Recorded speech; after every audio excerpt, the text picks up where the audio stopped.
Peace and power to the descendants of my ancient mother. My name is Brother Legend, and I'm here to raise your consciousness.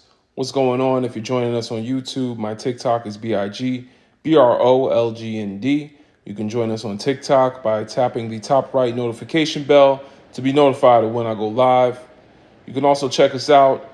I post all of my replays on YouTube. Hit subscribe, like, comment, share, all of that to let the algorithm know that you're getting something from the live. What's going on, y'all? Peace, D. What up, what up? Back in black as ever. R.I.P. to that brother, that U.S. airman that was unalive for opening his front door. Brother Roger. I forget his last name. But it's a heartbreaking story. We knew this was coming. It's an election year. This happens all the time, but during election years, they like to publicize the unalivings of brothers by police in order to get votes. So that's kind of a thing we've noticed. 2016, 2020, that's a thing that riles up black voters. But anyway, today, got some basic questions up here. Can interracial relationships be problematic? Is it a preference or a fetish? Can a brother or sister marry a white tea person and still claim to be pro-black? And can black and white cultures peacefully coexist in a healthy relationship/family? Everybody below, you can type your answers, yes, no, yes, no. Type them in order from top to bottom, and I will be handing out grades, letting you know where you stand on the level of consciousness that we're talking about here. As always, check out YouTube. I post all my replays of lives on YouTube. Lives get really interesting. I will let people up here when we get to 2K likes. So we're just getting started. When we get to 2K likes, that's when we're going to start letting people up here. Come on up and talk to us. If you're browner than a paper bag, tap like. You know what I'm saying? If you could stick a comb in your hair and it stay in there with no hands, tap like. If you've used Blue Magic hair grease at any point in your life, tap like. If you know what a hot comb smell like, tap like. If you know what a hot comb smell like, if you've never had a scone in your life, tap like. If you don't eat scones. If you only like a thin layer of mayonnaise on your sandwiches, tap like. You know what I'm saying? We're going to get to 2K likes, and I'll let people up here come up here and answer the questions. I'm married to a Hispanic woman, and all that has been problematic is they made me fat with food. Okay. Don't forget, you guys can comment below answering the questions, and I'll give you a grade. Chaka, what up, brother? I thought you got me taken down out of here the other day. Speaking truth to the devil, and they'll flee. But they brought me right back. Peace, Kron. What up? What up? My answers to the question up above. I will give y'all if somebody comes up here and talks to me. Somebody come up here and I'll give y'all some answers. Age, race, and pronouns. Hi, I'm 20. I'm black. I'm a black man, and he, him. All right, talk to us. Uh, so I would like to excuse before we continue to the topic. I would like to ask you something. I am a Congolese man, right? And I was hoping like I could send you a link to my GoFundMe. You could help me with your um, your platform so people could donate. I can speak Lingala for you. I can tell you where I lived in Congo. I call my family all the time. Like they tell me that it is not easy there, the shooting and all that. I'm trying to help them. I'm a refugee in Nigeria. That's why I can speak English.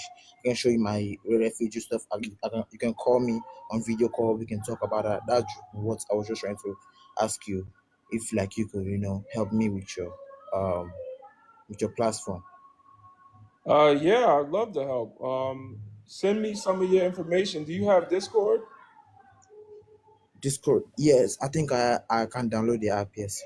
Okay, so in the link in my bio, Mm-hmm. when you go there, you're going to see where it says Discord on the Yes. website. Click there and Yes. join our Discord, and I can talk to you there. Yeah. I can show you any proof. Like I can speak Lingala. I can do anything. Like for you to like see if I'm valid or not. Okay. If like yeah. So about the topic. The first one, I think you can be pro-black if you marry a white woman or a white man, because like love doesn't matter if you're pro-black or not. That's just my stand on the topic. Hey man, I think based on what you came in here to talk about, I don't think you should answer these questions. I think we good, man. Okay, thank you. Just join the Discord. We'll talk some more. Yeah, that was gonna send that left. Yeah. I'm about to help him into the arms of a white woman. I ain't about to do that. We about to send him right into the arms of one of them. Oh man. Um, but yeah, big up to the Congolese brothers and sisters.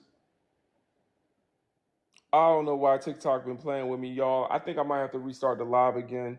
I really don't know why they've been playing. Like lately, it's been like this. I don't know if this is the new algorithm because I really haven't been seeing. I mean, maybe there are lives that are doing better. I just when I scroll before I start a live, I kind of like scroll through different lives that I know would get like a lot of views. Or like they still be over 100, but I don't be seeing like it used to be like when I first started doing lives, like people have like 200 and 300. Like I'm not seeing that. Um, I don't know if it's the new algorithm or what. Okay, so he joined the Discord. I see that. What up, Shaka? Peace, please. My bad for the bro. I wasn't trying to You ain't get do to nothing wrong. You ain't say nothing wrong. but boy, Daredevil, boy. Yeah, I wanted to get to him. That's why I was tight, and we had people up in here too. I wanted to get to him. I wanted to talk to him, but we ain't get a chance. I wanted you to talk to him, if anything, though. I was just gonna let that play out, but yeah, they tried to threaten me with the 7 days, and then they brought me back. Nah, that's But good. the viewership on the lives has been so low, so I'm just trying to make sure I go live every day again because people don't forgot how we get down. You know what I'm saying? How your day? How y'all day been though? Good, can't complain. Got all the That's work good. early. You know what I'm saying? Stacking my chips to start a new business. So just been working hard, and we're working on a font for Sankofapedia. Um, we're making it democratic.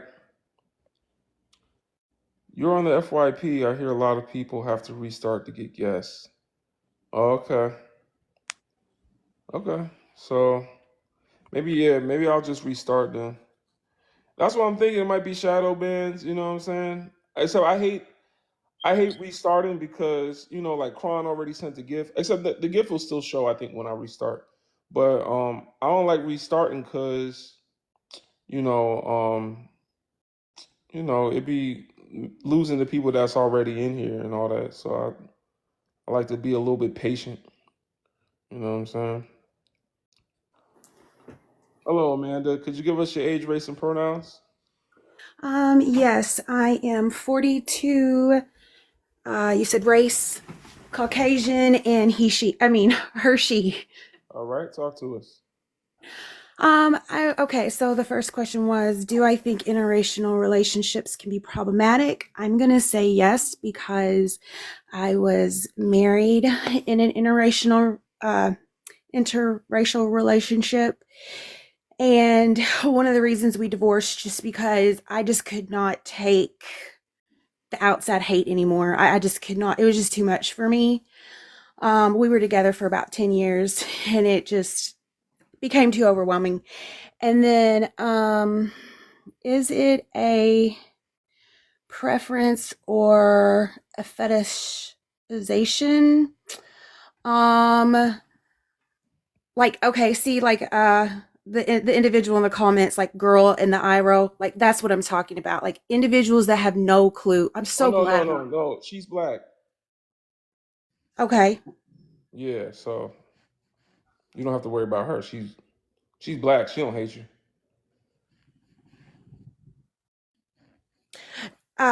Anyway, okay, so and then is it a preference or a fetish? I think it's both. I think there are some individuals that it is a fetish for them. But I do think there are some people they just really fall in love, you love who you love and you can't control the heart. God only knows that. Why not? And why not? Mm-hmm. Because you just love who you love. When you love somebody, you love them. How do you learn to love them? I don't think it's about learning to love. I think when you meet someone and your soul draws you to them, or you have a soul connection, or God puts some kind of connection between the two of you, there are just some things that I think are out of your hand. So I think that soul connections are so deep that it's not the same as maybe something that you can't control. I feel like I've been in relationships and married people that I could be more controlling of. I would put responsibilities or obligations or things first over that individual. But however, God decided to teach me a lesson and soul connected me with someone. And that is until I experienced it, it is a very, very different love. I mean, it's I don't know how to explain it because it's beyond, to me it's beyond a regular love, but I don't know how to explain it. So, who taught you that definition of like? Where did you learn this idea of love? When I was talking about it with my pastor. Mm. Was your pastor a black man? No. I see. Was your pastor Caucasian like you? Yeah, well, one of them is, yes. Well, did There's they? multiple, there are multiple, but one The one one that taught you though, because you're saying, you know, you're speaking on love and using definitions. I just want to know where you learned your definition.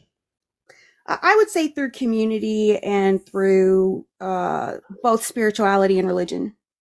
What I mean, like, at what instance? Like when? All right, so through spirituality and religion, through community, your pastor. Are you a Yeah. Christian? Yes. I see. Okay. And then let's Wait, I have a see. question. So you're Yeah. telling me that the relationships you've been in, you just it's love at first sight? No. So then I've you have to, never okay, so, I've so just hold on, hear me out. So Okay. you have to get to know the person to even get to that depth.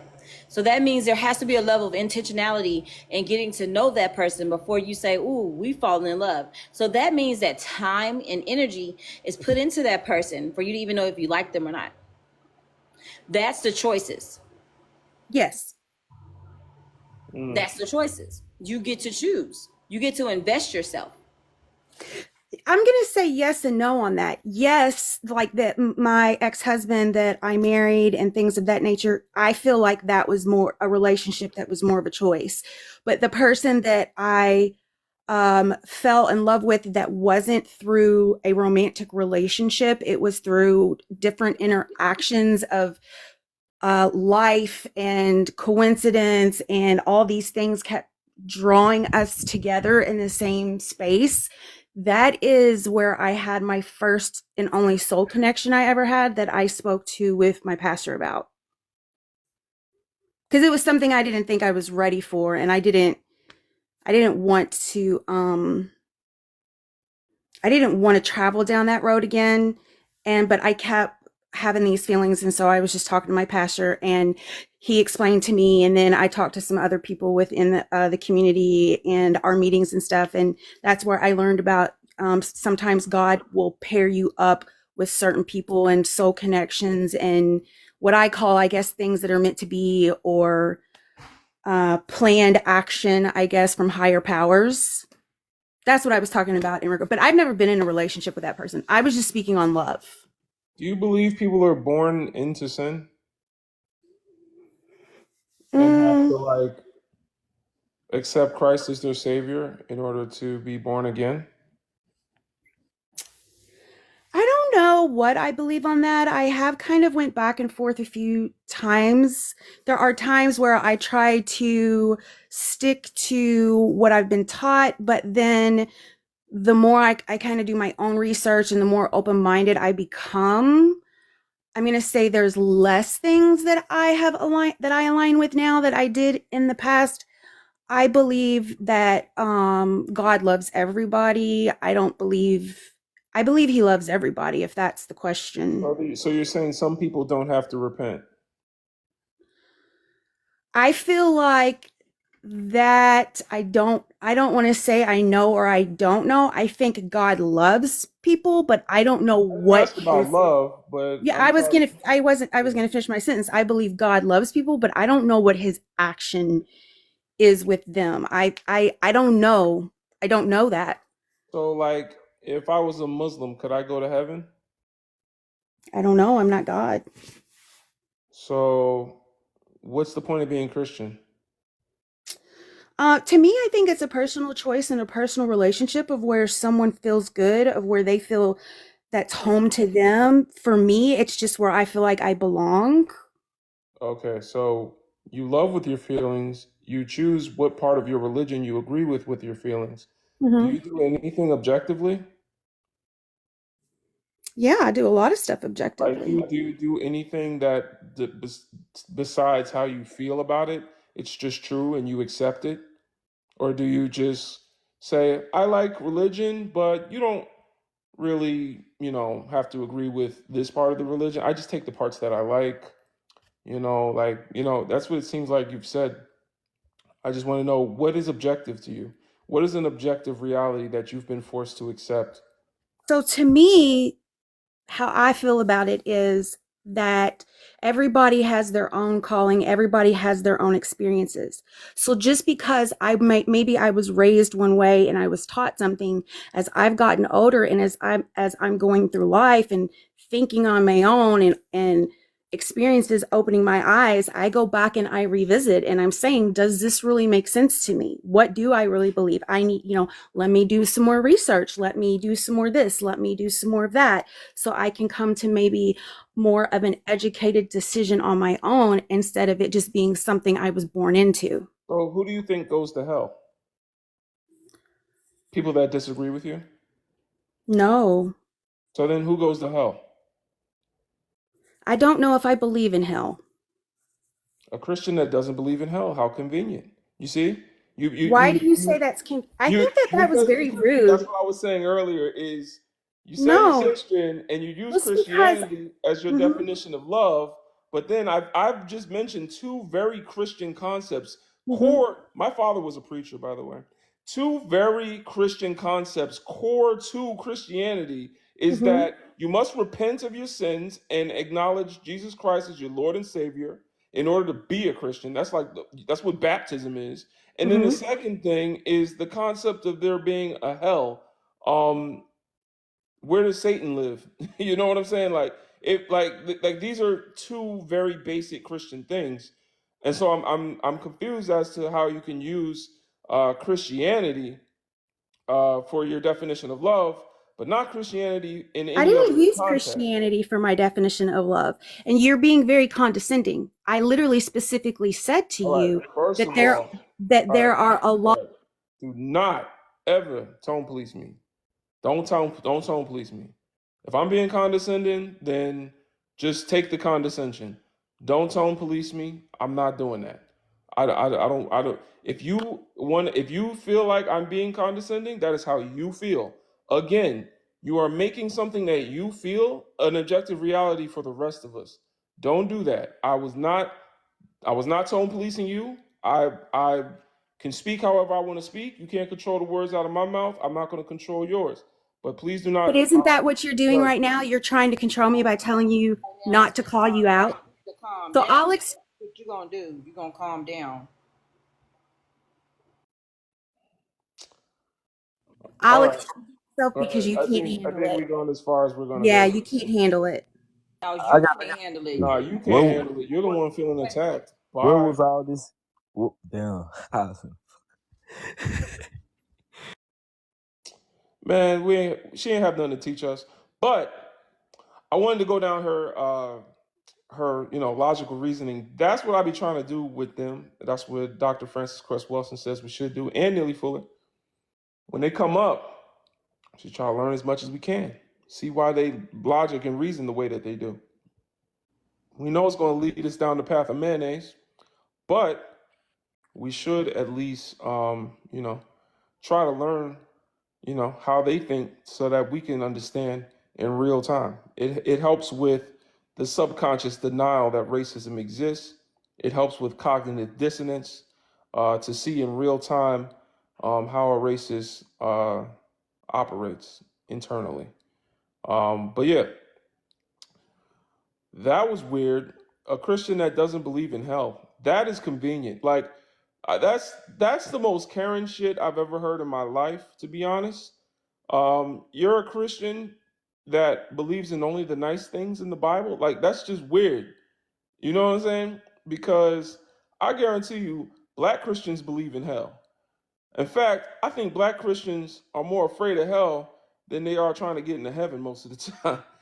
I've seen black mothers say that they won't allow the devil into their house when you try to, give them a African artifact, but then will let their child's white friends come over and let the devil right in their house.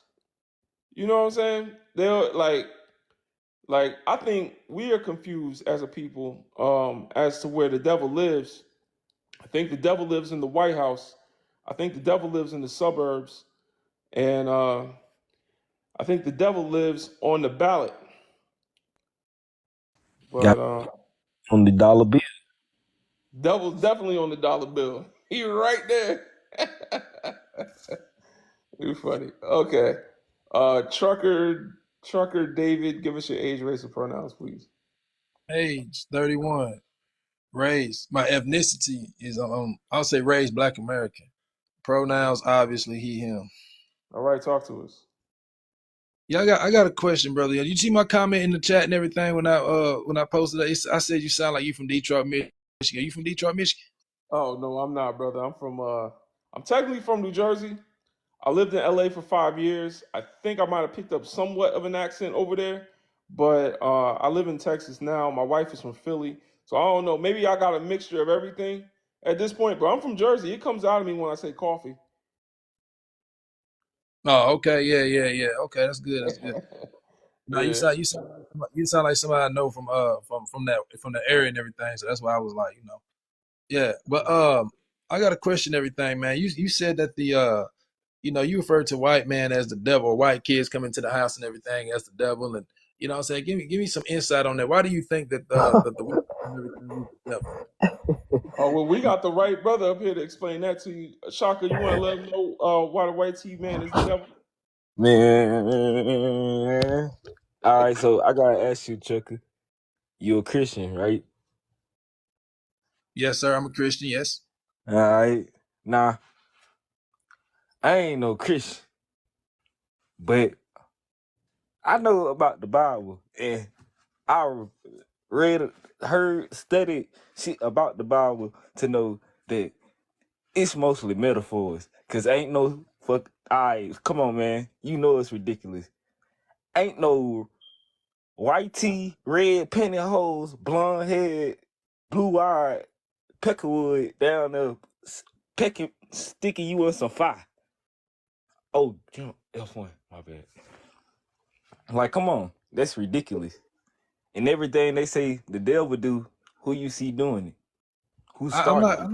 I'm not familiar with you saying. You're saying picking you with some fire. Like what does you talk like? What does that have to do with YT people, my man? What does that have to do with white folk? YT people have the nature of the devil. I mean, if you want to, if you're a All right. Christian, What does the Bible say? The devil comes to unalive, steal, and destroy, right? Who has done Yeah. more of that than anyone else? Well, you got to understand, it's not just one particular people doing that. It's a lot of people have done that. who did You it know, the most throughout the annals of history, though? who Name some people who have done what they done on a global scale. And who created a society on that? Like, that's another thing that we talk about, the difference between nations with slaves and slave nations. So there's a difference there. There are nations pre-colonization, even in Africa, that had quote unquote slaves. They weren't chattel slaves. They weren't treated like cattle. They actually could pass down inheritance. It wasn't their children were born free. You know, it wasn't like a lifetime thing for some of them. So there were different, forms of slavery, but these nations existed long before they had those institutions of slavery. However, America and other places that were modernized later on, South America, places down there, were all built on slavery by one group of people. These are slave nations. These are nations, even Europe, that would not exist without slavery.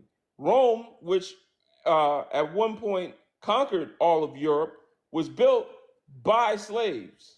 So at the same time, we could talk about how there are nations that have unalived, stolen, and destroyed, but no group on earth has ever done as good a job at that as Europeans and their descendants. And you know what I mean. Okay, but at the end of the day, when it comes down to it, that doesn't necessarily make them devils. When it comes down to the fact and everything that everybody has evil inside of them because we're born into the flesh. If you read the Bible and everything from That's birth and not what the everything. last guest just said, but I'm glad that you understand that part of Christianity. Right. You know, everybody. Let's talk about the Bible, bro. In the scripture, it says, "Behold, I will make them the synagogue of Satan." Yeah, okay. I wasn't. Let's talk about it. Let's talk about it. Let's All talk right. You about said. it. Let's talk about it in Revelations, where he said it'll be a nation that will distort the image of Jesus. You know what I'm saying? So who did that? What color is Okay. Jesus when you mostly see it? What color of Jesus did they implant on our ancestors? Like, you're a Okay. Christian man, so quit. Don't buck dance for Caesar Borgia or none of that. Talking about there's no devils. Stop it. No. Stop tap I, dancing. Stop tap dancing. Your I'm ancestors not. didn't believe in no blonde haired Christ. I'm not tap dancing at all. I never said nothing You about is Christ. tap dancing. You is tap dancing. How am I I tap? just love everybody. No, that's not. Stop it. That's not what I said. I'm not. You're making these accusations up, and you're trying to throw them on me when I'm barely even talking and everything. You So, said that you. I'm asking you, show me. All right, if I won't give you scriptures that's identical with how these people have acted, you know what I'm saying? We want to be honest, you know, like. But that doesn't necessarily make them or classify them as a devil. You can't sit back and look at But them and he say, just "Oh, they just what? Come on now, bro. The synagogue of Satan. no." I get You what you. can't I get get more what you're devil saying. than that. You're talking about how they painted over the face. You know, Jesus wasn't white. I understand that. Okay, we talking about blonde hair and all this and that. Okay, I All right, understand that. but who was he talking about when he said synagogue of Satan, dude? Like, brother Legend, I'm trying to figure out who else he could have been talking about. I'm He's, trying to figure it Hold on, out. Shaka. Hold on, Shaka. he's talking about. Trucker, He's talking about. Is your spouse non-black? I don't have a spouse, nor do I have a girlfriend. Okay. So in this conversation, who historically and present day has been the most displaced man? If you're talking about historically all time and everything, you can say it's the white man. It's the YT man has been displaced. You can say that. If you're talking about European, American, if you're talking about overall as an actual color in general, then you can say it's the white. So society, there's been a group of people that have made sure that the YT man can't get a job, can't buy a home, is always unemployed in some sort, or is focused on making sure that his education or literacy is low. You said what now? I'm sorry, repeat that. I said who is the most displaced man, and you said the YT man.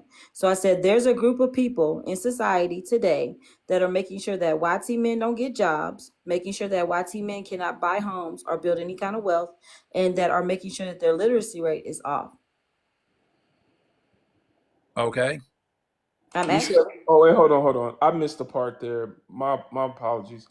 You said that men of the Mayflower are the ones that are the most displaced. that's what he said. You said the men. You said Could the you? men of the Mayflower. What are you? What are you? No, we We're talking about. talking about the mayonnaise complected people. Those men are you're saying are the most displaced.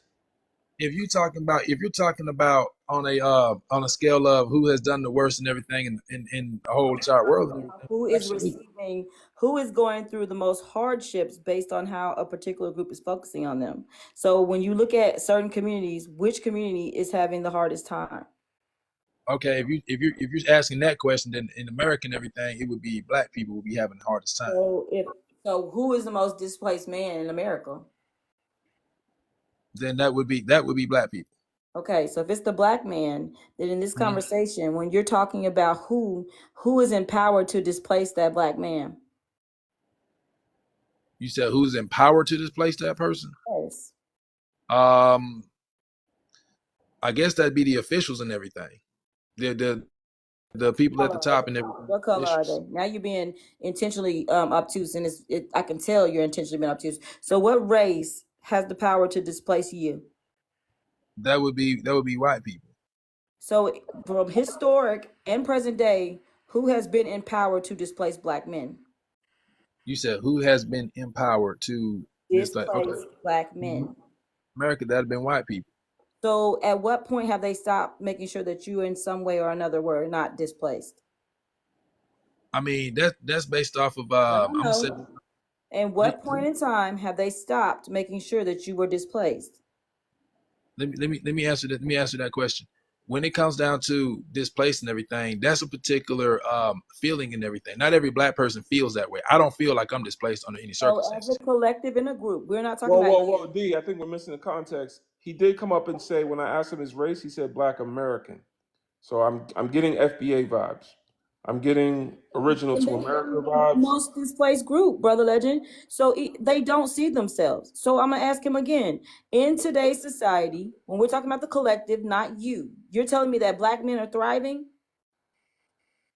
No, I'm not saying that they're thriving, but then We're not again, it's talking one. about just you then. I'm talking to the collective in the community. So I asked that because every year consecutively that black men have been displaced, it has been by white people, particularly white men. So in this conversation, when he called him the devil, you tell me the actions of making sure that your family can't eat, making sure that your literacy rate is low, and making sure that you are not able to financially provide for the future generation speaks volumes to the fact that yes, you are dealing with a devil because he's intentionally making sure that you cannot feed your family. Okay, so here's the thing about that. When you say dealing with the devil in part, as far as in the devil, you may deal with the spirit of the devil. There's spirits and everything out there and Displayed the everything spirit of the devil. are on Who particular people. displayed the spirit? Okay, the So when you definition of devil is deceiver. So to have the spirit of the devil, you would have to have the spirit of the deceiver. Okay, so the white T man has deceived us in America for over damn near 500 years. So in all platforms, physically and spiritually, they match the devil. So what are you talking about? Well, now wait a minute. Now you're talking about deceiver. If you want to talk about that, then that goes all the way back to Jesus, my man. I mean, the devil's been deceiving people for a long particular time. You know, he can use any particular race, ethnicity he want to. You know what I'm Okay, saying? then okay, he But he's chose only them. chosen to use one. No, no, no, no, no, no, no. He's chosen to use. There's a lot. Adam All and right, Eve so wasn't. let me know another one that he's chosen to use to the effectiveness that he's used Europeans. I mean, Adam and Eve wasn't white, brother. But they They were weren't the devils. they What were did the Adam first. and Eve do that? Name something Adam and Eve did that the white T man did. You Name said, something. I'm sorry, repeat that Name question. something. You said talking some Adam and Eve. What Adam and Eve got to do with the devil? Because you said deceive. You said they're the deceiver. So Adam and Eve were Yeah, they deceived. are deceivers. They deceived us. So Right, but they basically, were he's talking about the snake, not Adam and Eve. right, but they're not. They wasn't white people though. That's what I'm saying. When it comes down to you talking about the spirit of the devil, you can't just limit the spirit of the devil to being deceivers. Okay, the spirit of the devil, like brother said, he said it came to unalive, destroy, okay, All and right, steal. I see where the conversation's getting confused now because he's taking devil literally. We're talking to someone that believes the Bible not as metaphor but as fact. So that's so what he's trying to do is bring the concept of the devil from the Bible as a spirit and a person, I guess, cast out of heaven, Lucifer, as like you can't say that Europeans and their descendants are Lucifer because he's trying to make like he believes like there's a monster under the bed named Lucifer that actually exists. Like you're saying you actually he believes that for real. I mean, and thing about it is, you're saying devil is deceiver, okay? And like I said, the spirit of the devil, okay, whether we're talking about physically or not, the spirit of, meaning the spirit, okay, Does it's the still, devil not deceive? you said what now? Does the devil not deceive? Yes or no? He does more than that. I'm not going to just let you limit it to that shit, that All one. right. Let Okay, you and do that. white people have done more than just deceive. So Okay, but I'm what's the saying, I'm not, conversation? because what I'm saying is you can't limit those particular actions and everything towards white people only, brother. So That's what I'm Yes, saying. we can. hold on. Yes, we can. I have a question. So in this conversation, we're gonna speak to reality because you are so deep in the Bible that you sound brainwashed. So in this conversation, you said that black people were the most displaced group of people. But if those people believe so much in the Bible and they have the power and they have the finances to change the dynamic of how black people are sitting, why have they not done anything?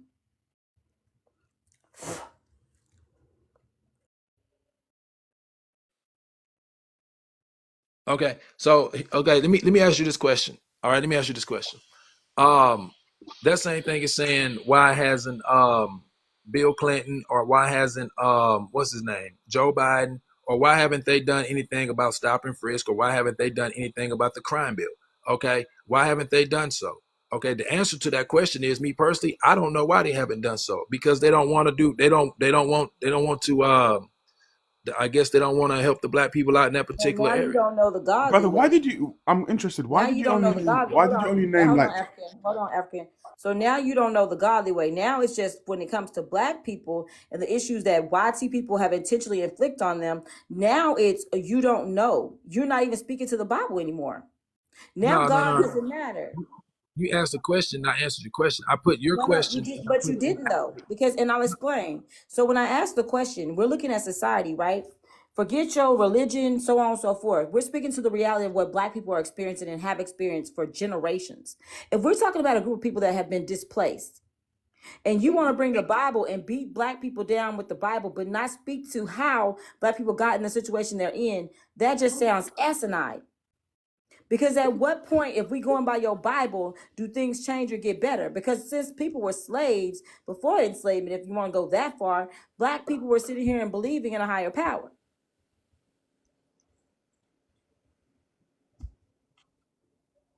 Oh man, Okay. look, What was I your want. question? What was your question? You said you didn't finish with a question. My question is very simple. You said that black people are the most displaced group of people.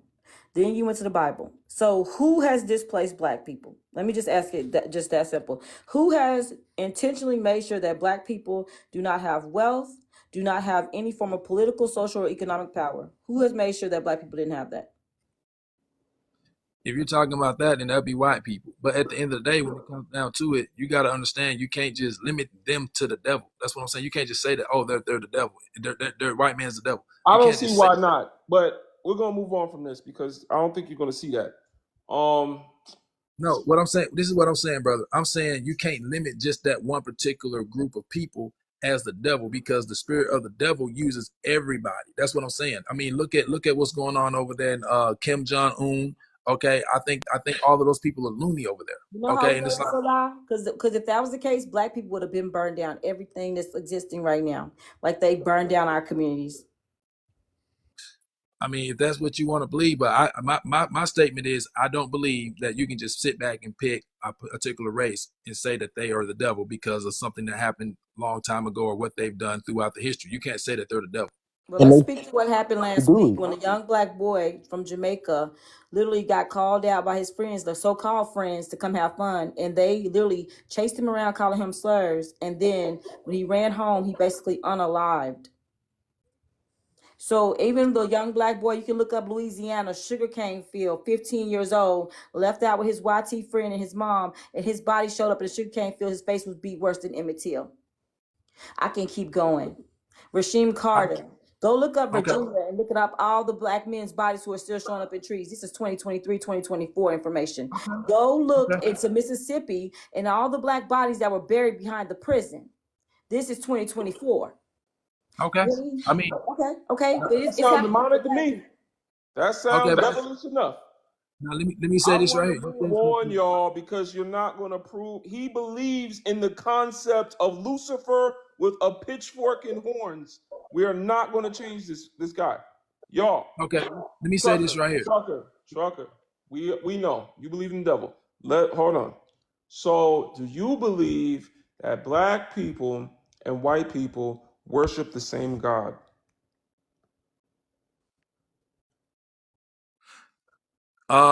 You said, do I believe that they worship the same God? That's your question. Do you believe black Christians and white Christians worship the same God?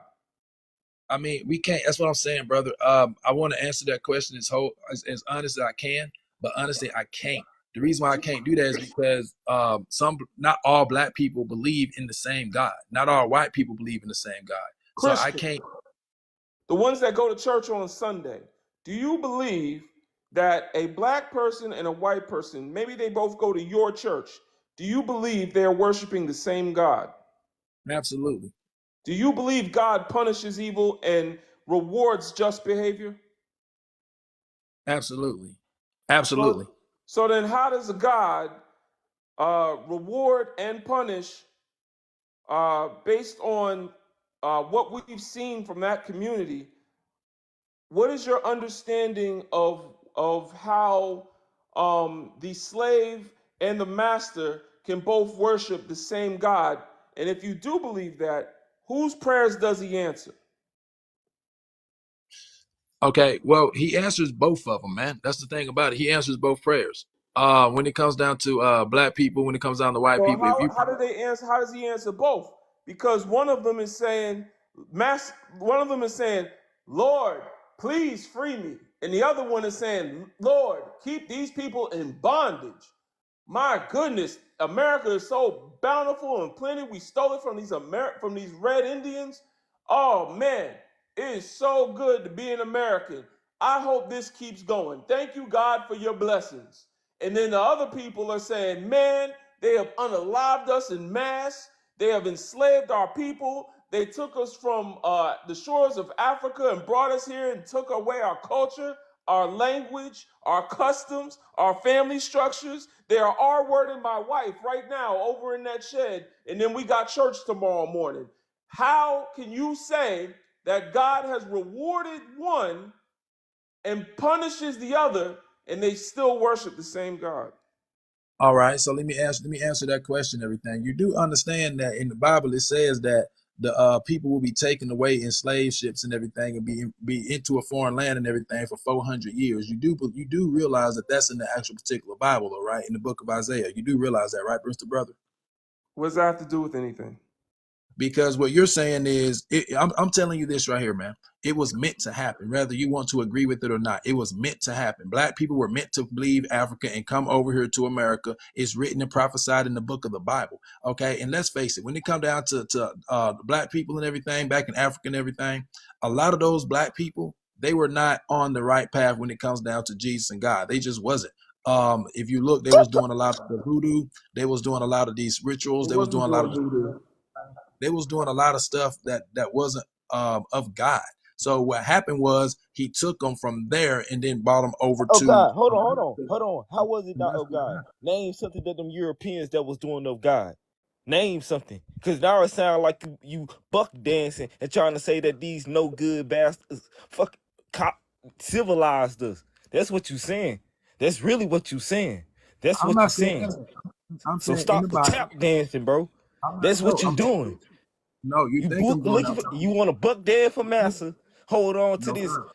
this No, sir. concept. No, sir. Like, bro, come on. It was meant to happen. You Brother, sound It like was that one pastor. You sound like that one other pastor buck dancing nigga women the other day. And I'm gonna call you a nigga because that's what you Yo, acting like. yo, Oh my That's what God. you act. That I see it on the you gonna video. get Said, I'm taken down. glad You that gotta shit. go. You gotta go. Hold on. You gonna Oh, get us taken down. Come back up. Come back up. He said N-word women. He wow. no, so when it comes down to the spirit of the devil and everything, okay, it's unalive, steal, and destroy. Everybody, every race, ethnicity, and nationality does it. I'm just No, saying they you can't. haven't. No, they haven't. And Dr. that's David, the funny thing is can I that ask a you actually question? believe that. Go ahead, Africa. I think So I wait, think Hold hold Trucker, on. on, brother. I Go think it's ahead, really Africa. important to be respectful of people's religions and to be accurate of like things that historical accuracy is important. And I think it kind of like it like I felt my spirit jump when you were like the Africans were doing voodoo in when that they weren't right with God when like the Europeans came to Africa. You do know voodoo is a Western religion, right? That was created is a modern religion that was created in like the Americas. You know that, right? Voodoo is not African. Yeah. It's African inspired, but it was created by African descendants Mm-hmm. in the Americas. You know that, right? You know Right. Okay, Africans don't do voodoo. Like okay, there are.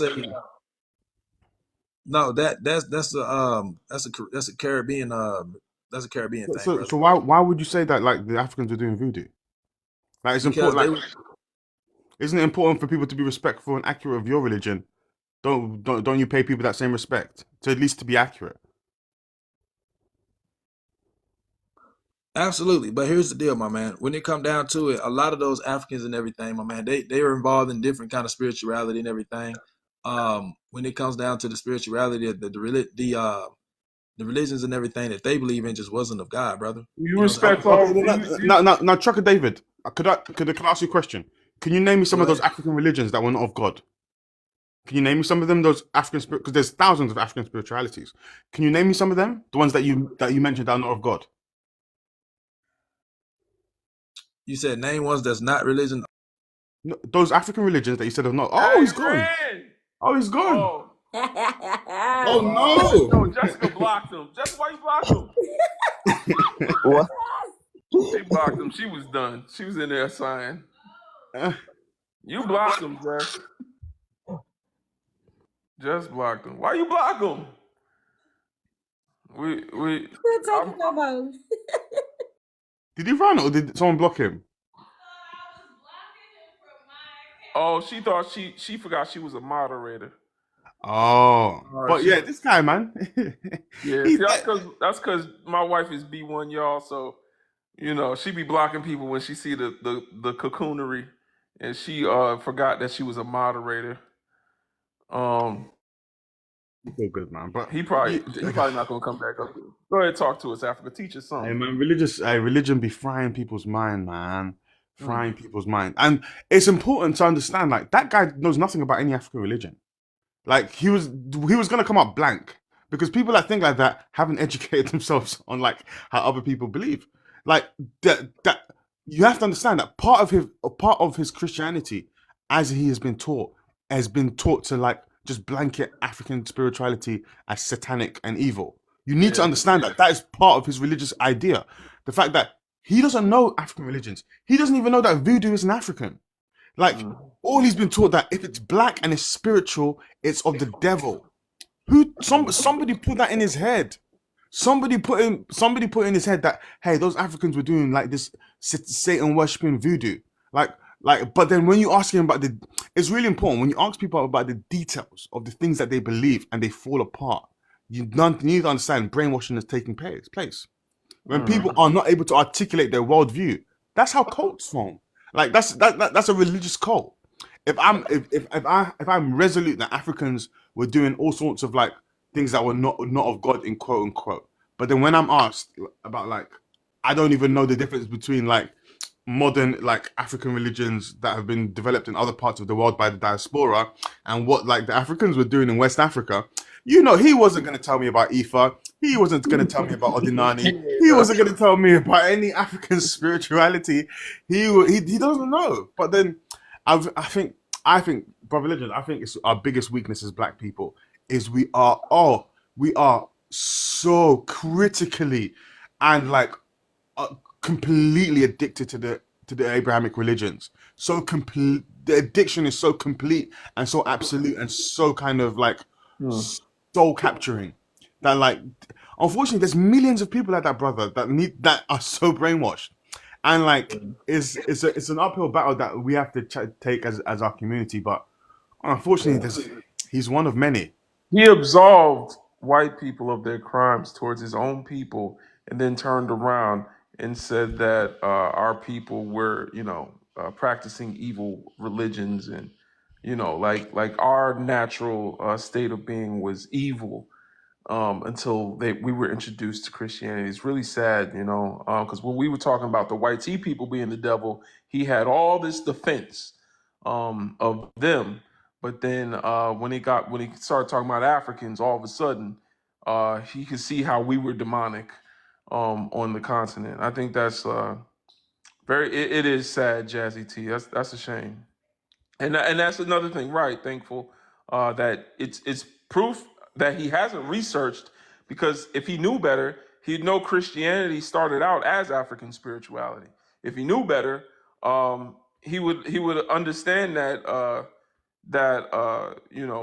the colonizers that came to Africa saw them doing sacred science on bodies and learning their own versions of medicine and what we now call medical field, and they would say these guys are practicing necromancy.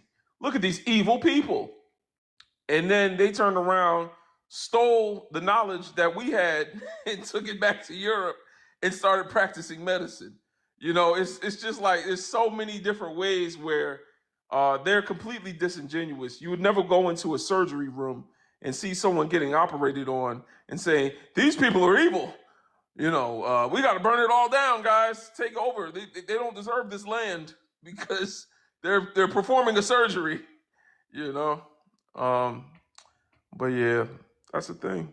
And Africans were doing brain surgery thousands, like years before Europeans. It's really kind of interesting. There's a video where they show a ancient ritual where a certain village is performing a brain surgery, and successfully, with no like white jackets and medical equipment. Like, they knew what to do because that's the thing Africa has over everyone else is thousands of years of human experience.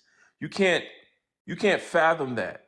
For example, if I were to paint a picture, right? Let's say I were to take a blank canvas and I drew one line. The generation after me, my son, draws another line. And we do that for 100,000 years. I'm going to have the Mona Lisa. And the knowledge that's left behind for my great thousands of times over great grandchildren is going to be greater than anyone that just popped up in the last 6,000 years and has been freezing their asses off in the Caucasus Mountains that don't really know what the hell we've been up to. So that's the thing about Africa is people wonder why we're able to say, Africa and African people were so highly advanced far before Europeans. And it's literally just because for 2/3 of human history, everyone lived in Africa. And for hundreds of thousands of years, they've had plenty of time to figure out answers to questions. Yeah, they might have made some mistakes along the way, but eventually they figured out the answer and what worked, and they kept those traditions and passed them down. That's the genius of African people, is that we have that many minds going towards these solutions that we're able to craft. Go ahead, brother. You about to say something? I was gonna say even our modern understanding of immunizations comes from Africa. It was on the slave plantation. I was thinking it was a Louisiana slave plantation, an enslaved African by the name of Onesimus um taught Cotton Mather, who was the slave owner at the time, who taught him the knowledge of inoculation because the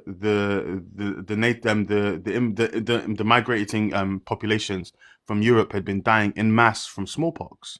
The Native Americans had also been dying in mass from smallpox in the Americas, and it was but the Africans weren't dying in mass.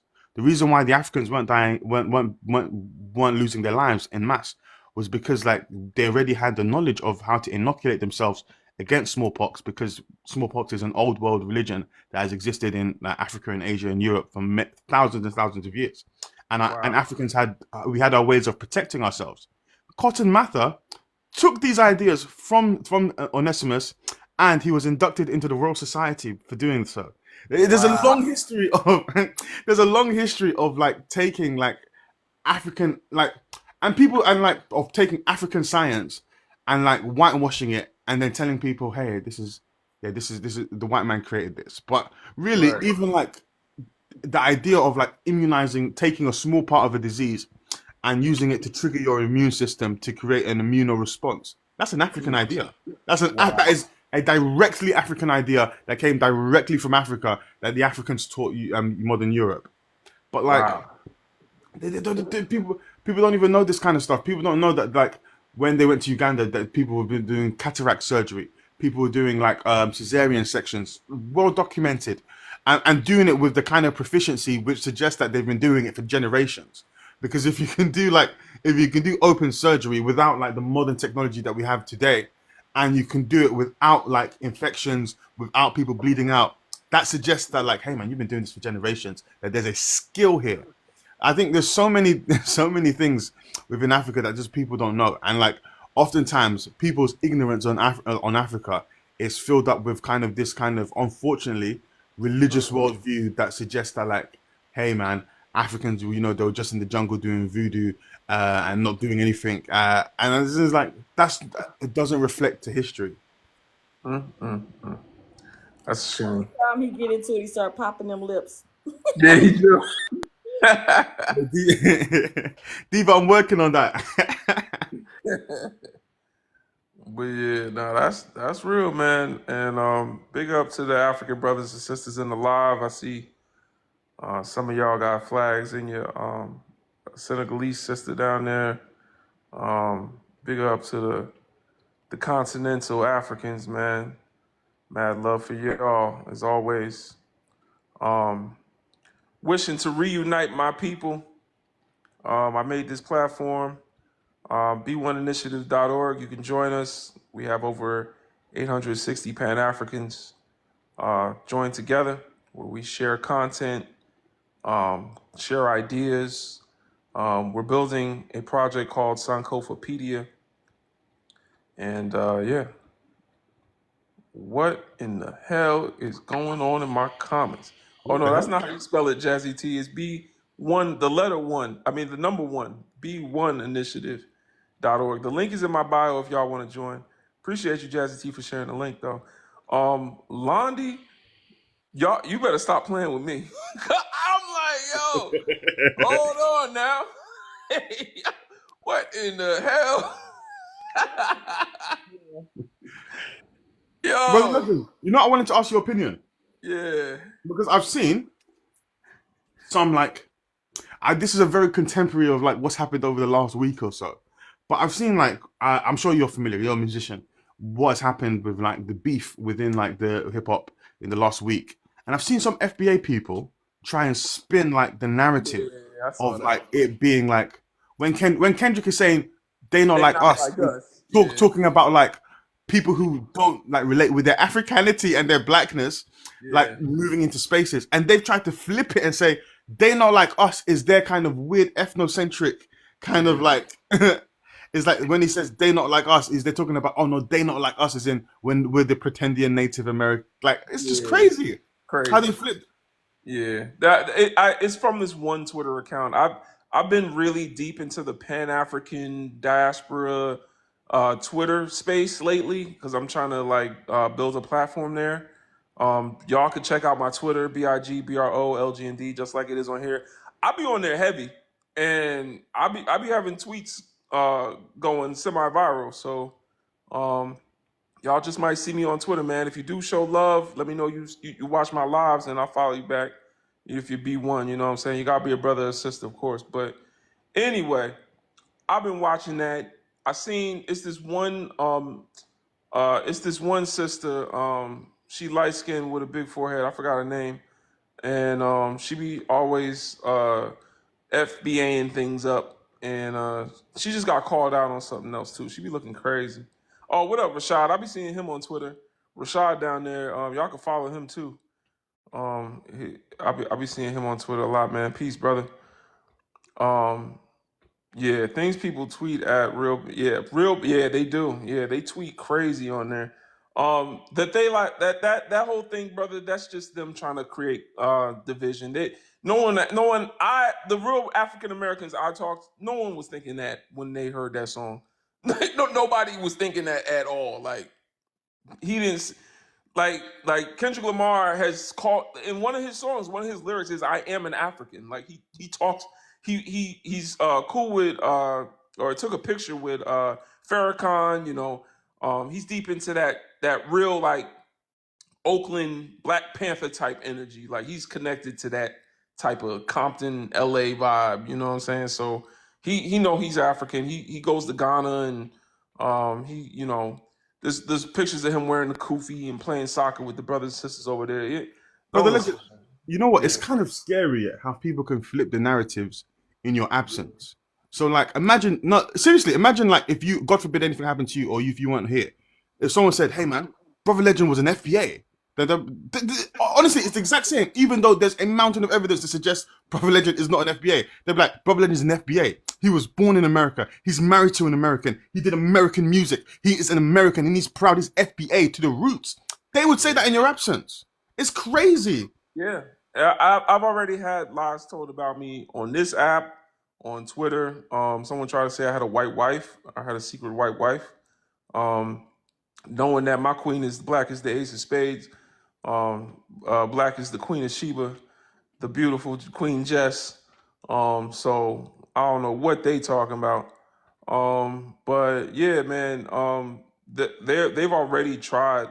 Like it's a thing, and Black and Proud. You heard her? She under there yelling.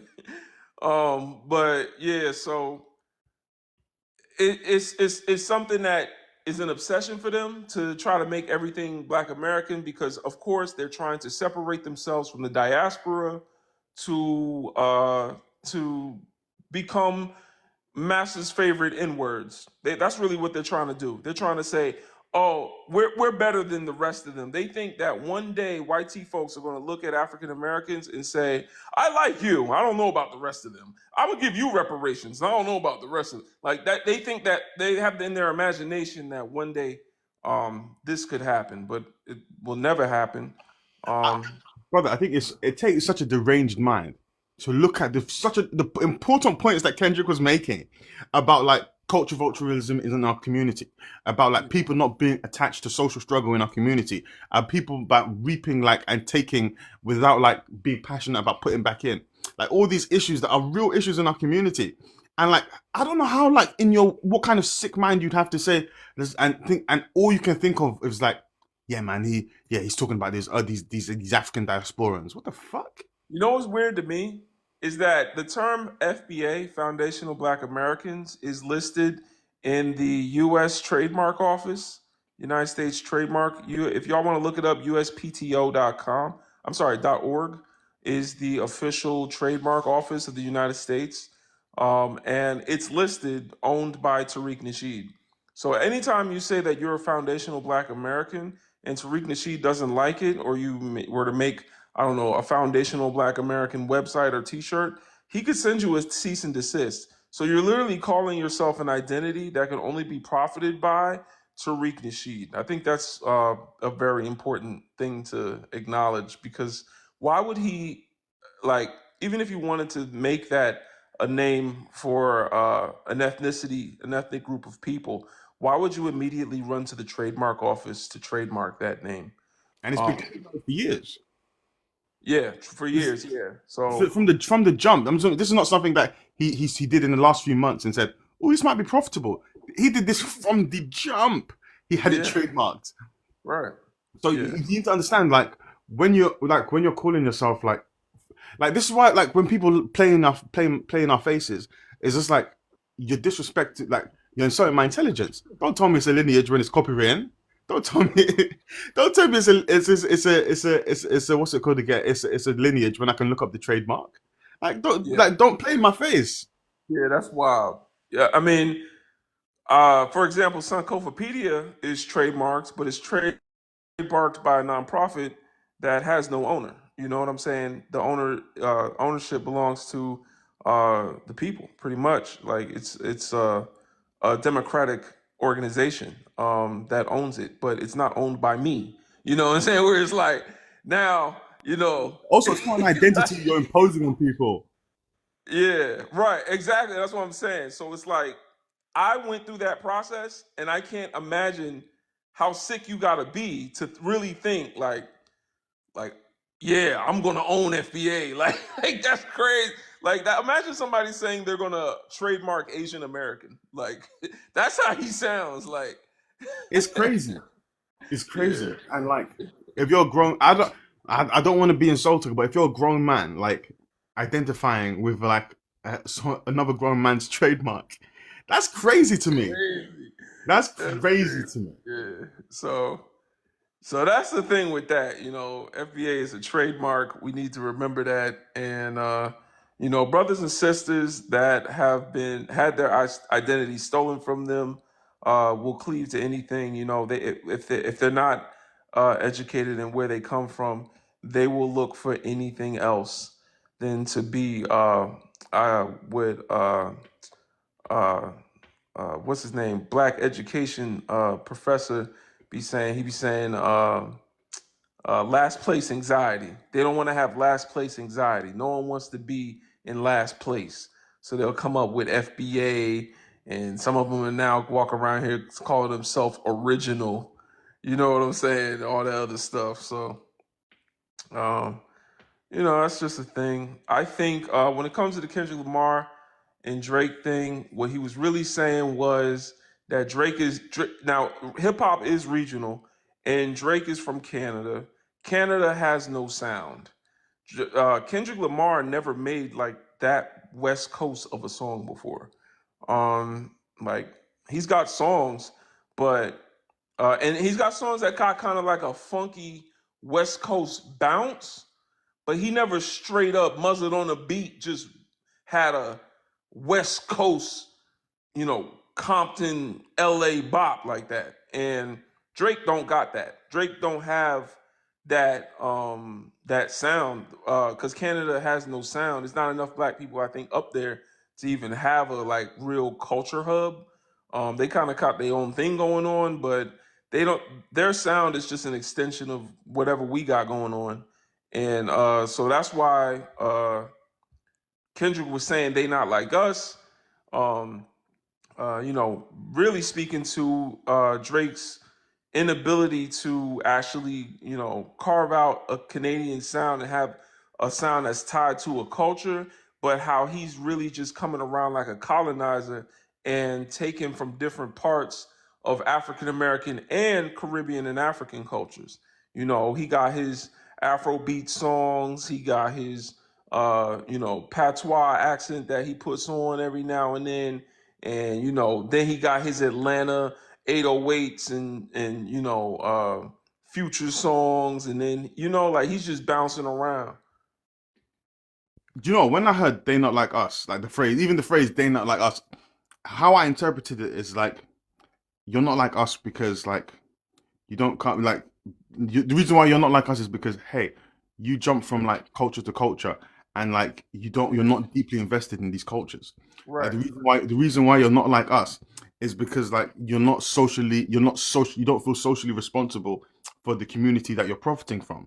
The reason why you're not like us is because like you were raised by like this a white Jewish woman in a Right. predominantly like white community, like, and like you identified with your blackness well into your 20s. Like that's why Yeah. you're not like us. And then you're around all these white T folks and you call yourself the boy. And then after being told not to say the N-word no more, you make a song where your mother says you probably shouldn't say that, and then he says the N-word.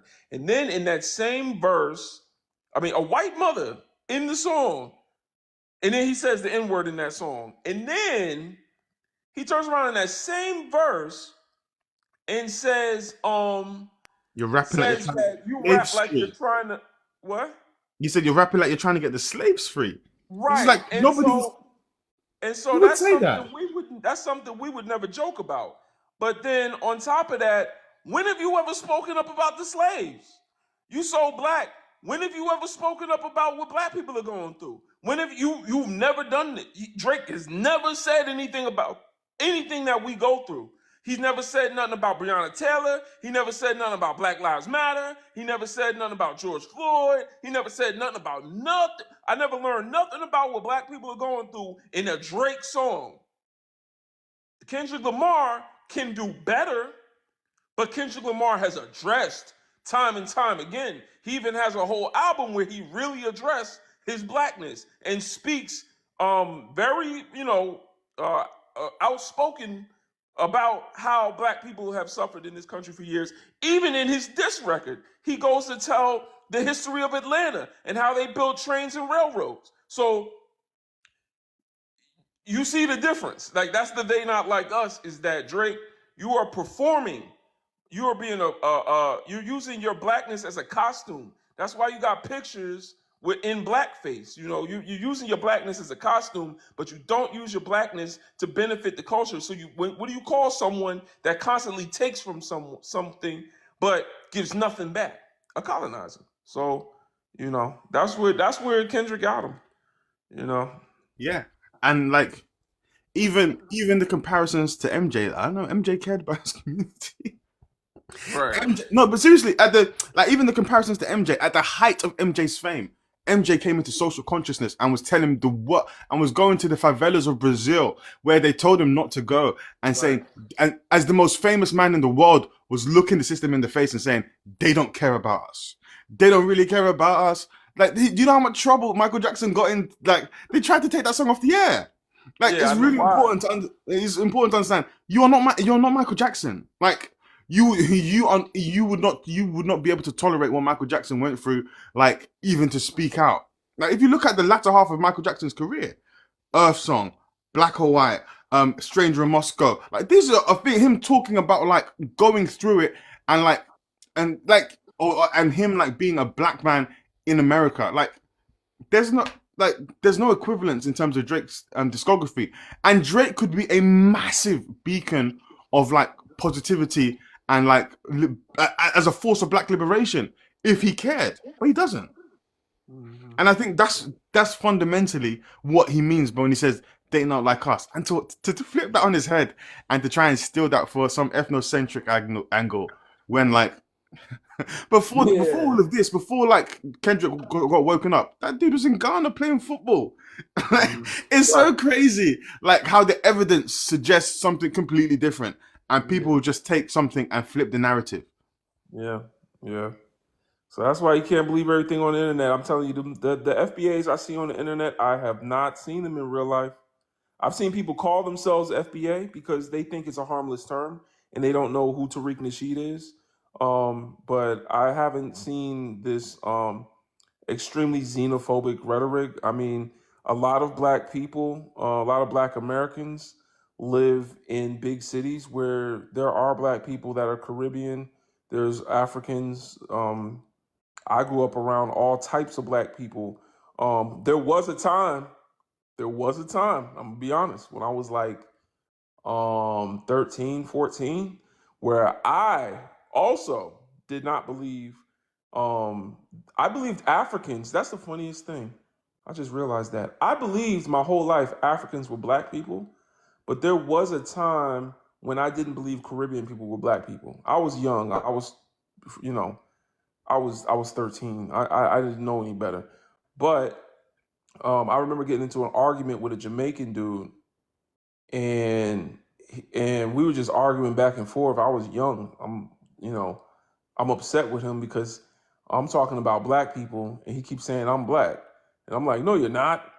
And he keeps saying, I'm like, no, you're not. You're not black. You're not black. Like, you know what I'm saying? Like, I was, because he had a Caribbean accent, patois, accent, and I'm like, no, no, no, you're not. Like, and looking back, that's one of the cringiest moments of my life. But I was 13, and children. Those are The those are mind of a those are the child. childlike thoughts of a child. Like Yeah, I, but I would. and it's because my parents failed to teach me, you know, what blackness meant. I thought black Americans were black, and I thought Jamaicans were literally just Jamaican. Like I thought they were just people from Jamaica that look like us, but they're not black. They're like Hispanic or something. Like I thought they were like, like I thought Hispanic was like its own thing too. Like they were like just indigenous to Jamaica. Like I didn't understand there was even a slave trade in Jamaica at that time. I remember that, but But I think that's lack of education because I can't yeah, imagine you learn that much about Black history outside of America in the curriculum. right, that's right, yeah. But then my Haitian godmother was quick to teach me the difference, to teach me that I was wrong. So she set me straight. You know what I'm saying? Because that's the thing. I grew up around Haitians, Jamaicans, Africans. My wife grew up in Philadelphia. Even I would even say a blacker environment than me. I grew up around a lot of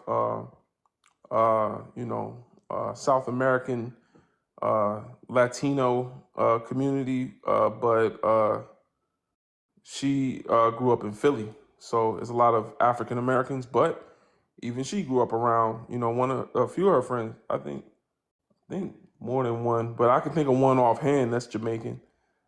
She says that we say plantain wrong. She says it's plantain.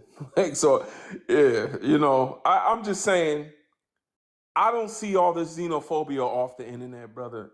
And I just wish our communication with each other, for the first time in the Black history, we're able to openly communicate mountain planting. Oh wow, I didn't think of that, Tia. That's wild.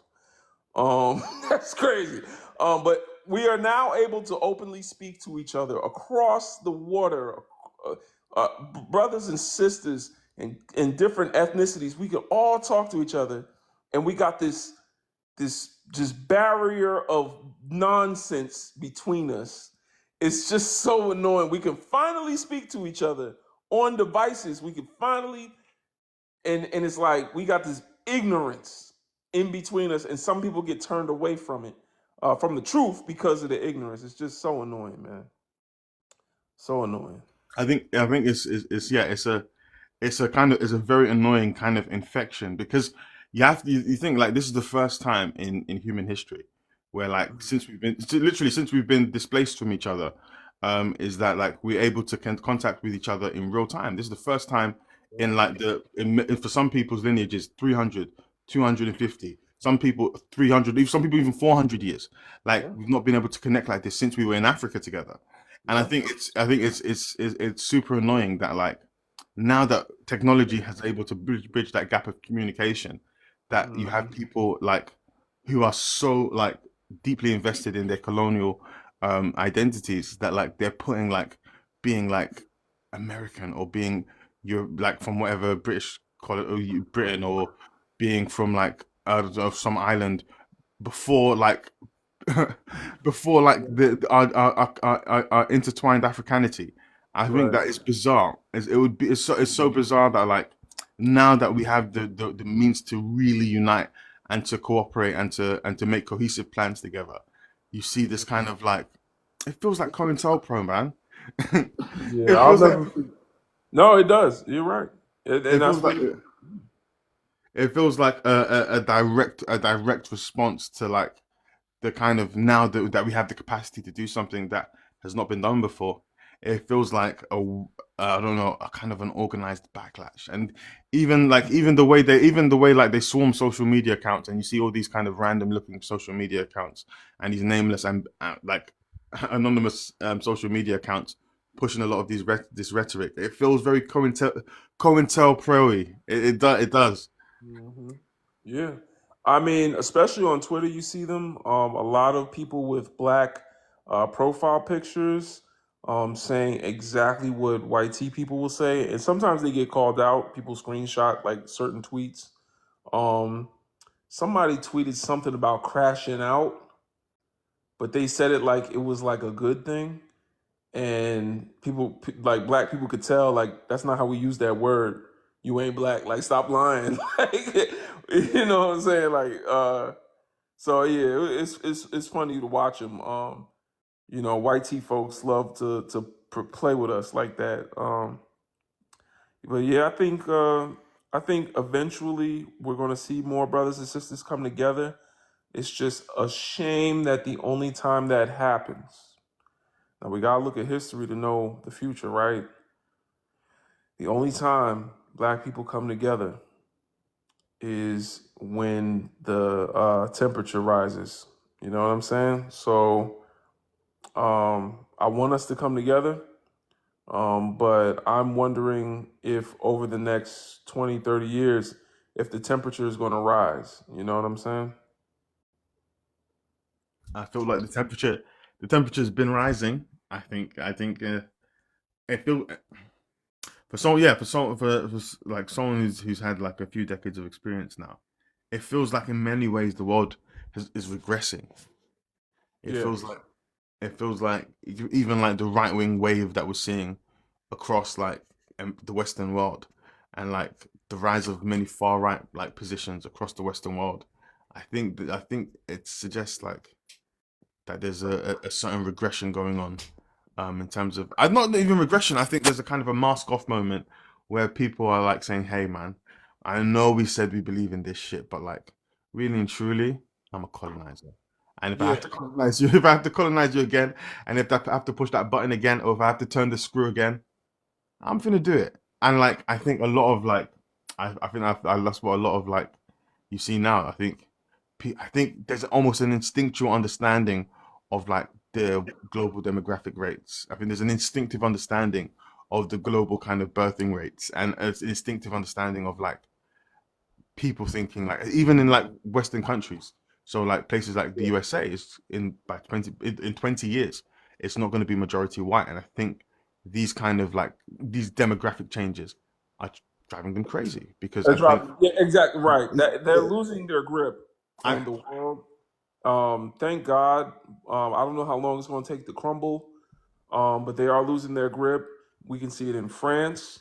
Like this is where I've been looking, right? France. You know, of course, I'm looking at us, right? The liberation of the Sahel region in French quote unquote colonies. They're still colonies, even though they're independent or whatever. But you know, as they begin to liberate themselves, I'm waiting to see France fall. I think France is going to hit it first because that's what happened during slavery too. Um, and then you can see what's going on. I want to see what's going on in South Africa. I want to see what's going on in Florida. Here in America, Florida is going to get hit really hard with you know, authoritarianism is going to rise. I think in Florida before anywhere else.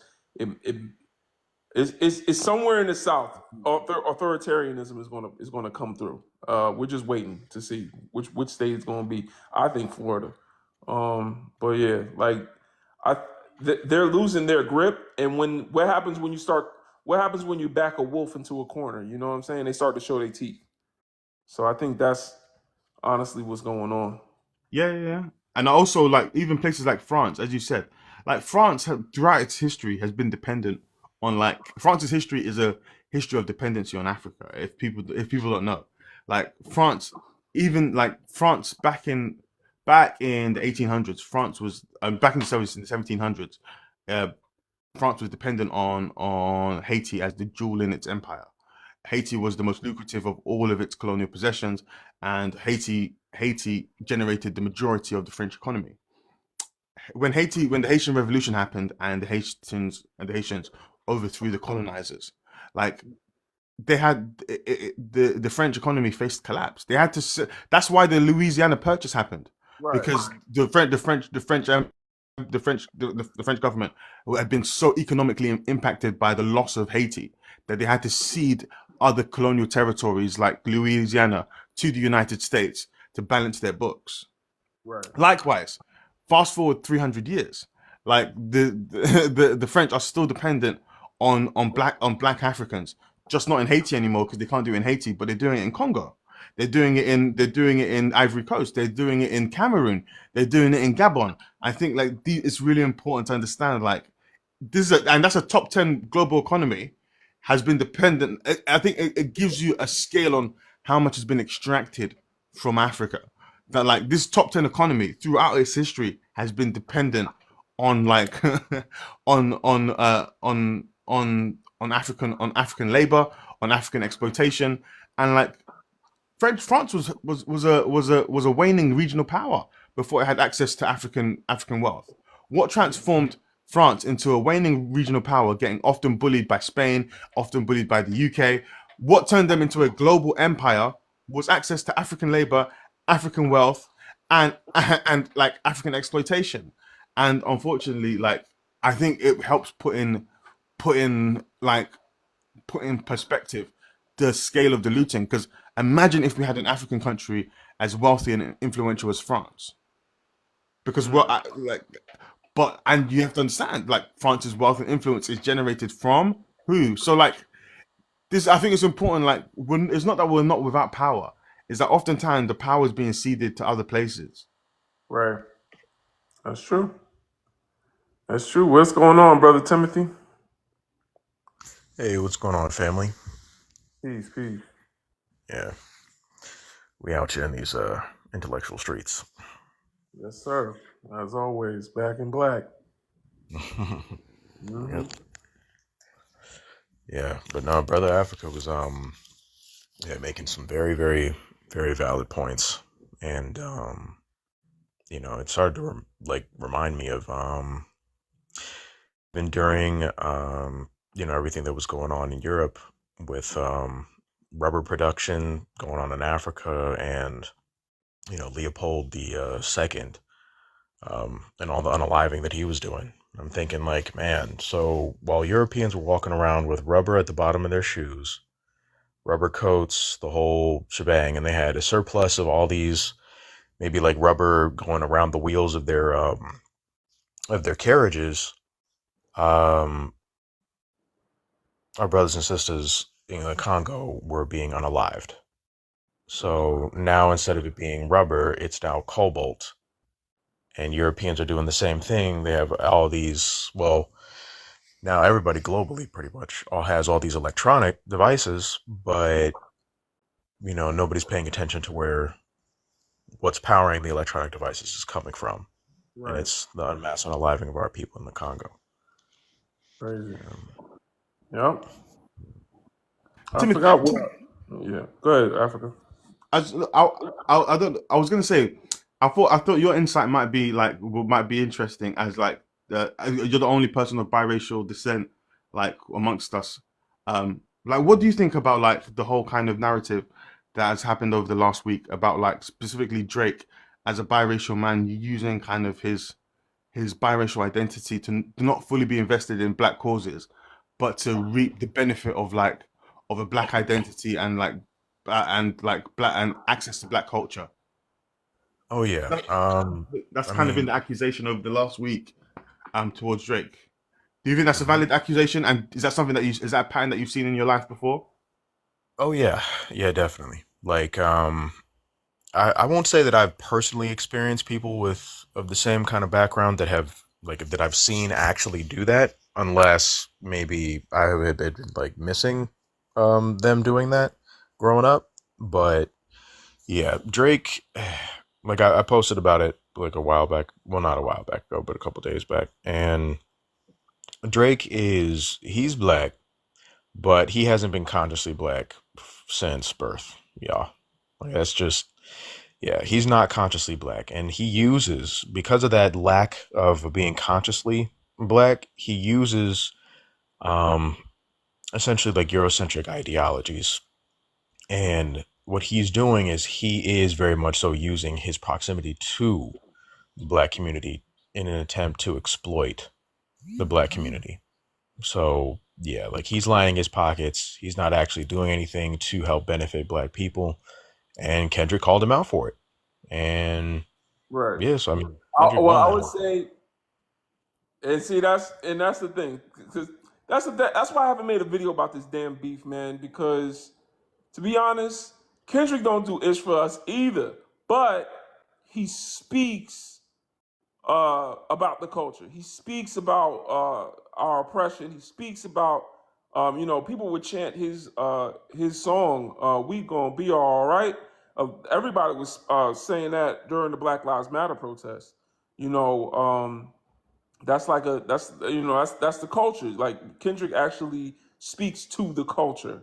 Drake uses the culture as a mask, but doesn't speak about Black Lives Matter, doesn't speak about, you know what I'm saying? Oh, peace, Brother Jay. What's going on? What's going on, family? But yeah, like Drake doesn't speak about, in that one song we were just talking about, he spoke about how Kendrick rapped like he's trying to free the slaves. You don't talk about the slaves in your songs.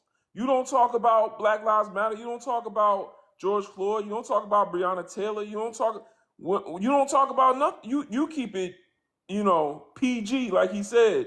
But now, when you want to insult another black man, you're going to bring up the slaves, and then you're going to use the N word in a song, where in the beginning of the song, his white mother is speaking. You really shouldn't start this. What did she say? You really shouldn't use that.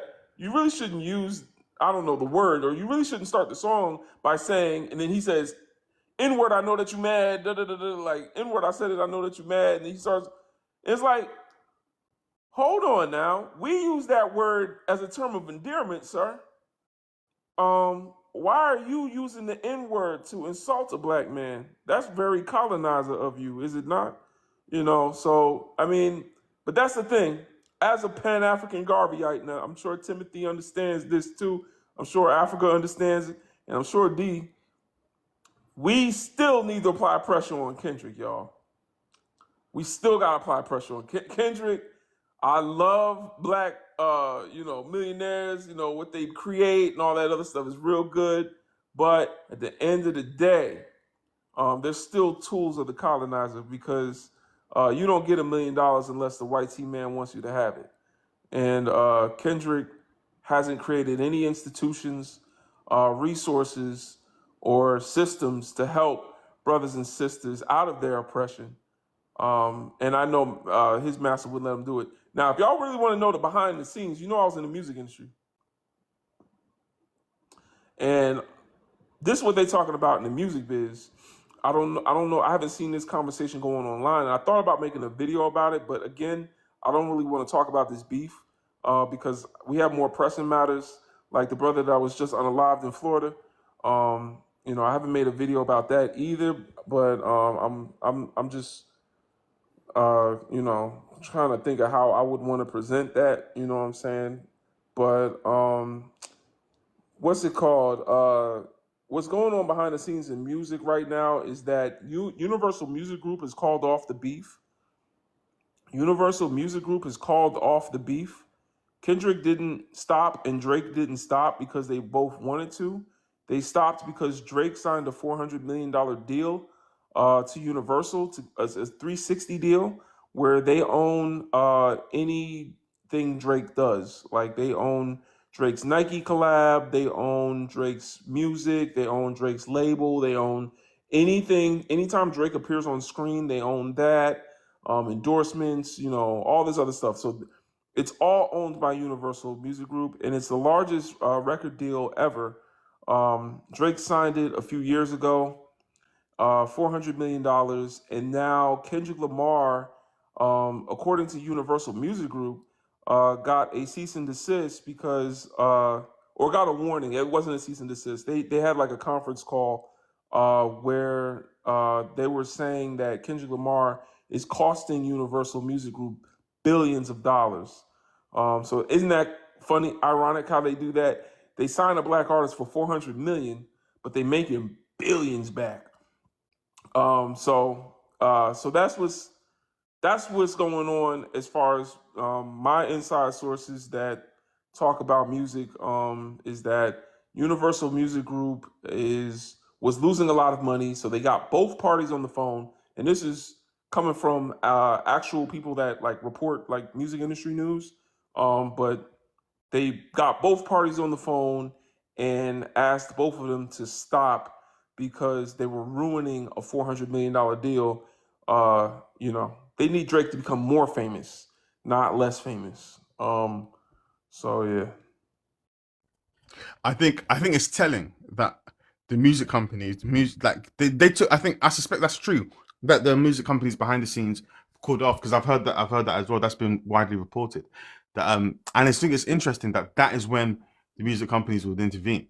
That there has been mortal like beef between like many a rapper that's cost many a life that they've not intervened in, but they'll intervene when it's their $400 million investment. How many rappers have lost their lives over beefs where the record labels could have directly intervened? And if especially with these younger artists, if their record label is telling them hold up, they're gonna hold up like nobody else. Like there'll be no individual that will be able to have the influence over them. If their record label boss tells them to stop, you could have saved lives. But Right. they weren't trying to do that. No, they're not trying to do that. And to be honest, um, a rapper that's no longer breathing brings the price up. So they're not going to stop that. I know that firsthand, like witnessed it with my own eyes. So, and going to jail brings the price up. So, uh, I know that like firsthand. I'm I'm sure um, they've made so more of. I'm sure that the record labels have made more of Pop Smoke since his unfortunate passing than Pop Smoke ever made off of Pop Smoke. absolutely, absolutely. So that brings the price up. They're not going to try to stop that. But yeah. So Yeah, I'm I sorry. mean, Yeah. they're still hosting like holographic Michael Jackson concerts, like at least last I heard. So it's like they're still exploiting our people, like even well after the time periods in which they've been alive, like they're still. And it's insane to me that it's just like, okay, all right, we can see very clearly that they prioritize the making of the money above all other things. And Absolutely. yeah, Well, like 400 million is a lot to send an artist, and then it's a 360 deal. So really, that's what Kendrick was saying when Drake tried to get on him about his splits. Like, you know, he said something. It'll split your pants or something like, like how many splits, like how many ways his bread is divided up. Kendrick, but Drake has a 360 deal. So that's the worst deal you could have. It was a really expensive 360 deal. Like they were going to make him the next Michael. Like he's about to be everywhere. Universal Music Group owns his partnership with the Toronto Raptors and like all of this stuff. Like brand deals was going to go crazy. They're about to make him a next level star. And Kendrick just disconnected him from the culture. Um, I'm curious to know what Drake's next move is. I think we all are. Like, how you gonna come back from this? I don't know. I don't know. I mean, I do know there's been other artists that have been disconnected from the culture. Doja Cat. We have tried to cancel her time and time again. We cannot because the culture is not what keeps her afloat. Um, it's funny though that uh, you know, I felt like something was wrong with her early on. I've never heard a black woman say, if y'all remember the song that made Doja Cat famous was Itchba, I'm a cow. That's what she was saying. And I've only heard black women use that term derogatory, call a sister, call someone a heifer. I never heard a black woman call herself that. So it was kind of weird. Like that was her first song. I was like, I don't know. But she makes really good music. So I was like, okay, cool. But then, the white man started talking through her. It started coming out, that other half. I think Doja Cat suffers from a lot of the same problems Drake does. Right. Exactly. She uses it. Yeah, As a she uses her blackness as a kind of as an access key to cultures that she doesn't really care about. right. And I think like Drake, that Doja Cat was raised by her white mother, and she Jewish. was unlike Drake, she was completely estranged from her black father. And I Or think white tea Jewish mother. oh yeah, her white, a lot of parallels with Drake. Her whitey Jewish mother, largely absent of her father, and her black influence, and grew up resenting her blackness until she found her blackness was useful when it was in terms of accessing like the black community and access and getting what's it called again, and I guess growing your musical audience and like accessing black culture. Because Right. until accessing black culture was lucrative for her, she wasn't engaging with her blackness at all. Right. And she really leaned heavily into that woman stuff. But she definitely lost me entirely when I looked up when I first heard that song, N Words Ain't Shit. She totally lost me because I'm like, this is a black man hate song. And I was disappointed by the amount of sisters that was playing this song, loving this song, and singing along. I was so disappointed. This is a straight up black man song. But can I be so mad how many brothers have made black woman hate songs? When Ice Cube and NWA is rapping about a B word, you think they talking about white tea women? You know what I'm saying? But that With two wrongs don't brother, make with two Doja wrongs Cat, don't make it right. my instincts always make me feel like not just not to give her some grace, but like my instincts are always like she's not all there. Like, there's That's something true. very Yeah. wrong over there. No, seriously. I give her like unlike Drake, because Drake I think is all there. And I think I think there's something wrong over there, man. Yeah. In the most respectful way possible. Like Kanye. Like she's a little woohoo. Yeah. I think maybe she needs to take her medication. Yeah. Yeah. I, I, One thing I've definitely noticed is that they accentuate a lot whenever they're trying to be like about like so-called about the culture. Like, and it's weird. It's like, bro, like why do you have to wear barrettes in your hair, bro? Like Drake, in order to try to fit in more. Like why are you? oh, that was so cringy. That was Yeah, it's so just like, cringy. Yeah. yeah, and I'm like, bro, what are you? What does that have to do with the culture? Like you ain't like that. I've never seen a brother walk around with, Never. yeah, with barrettes in his hair, just like, oh yeah, this is the new style. Like like I've never seen that.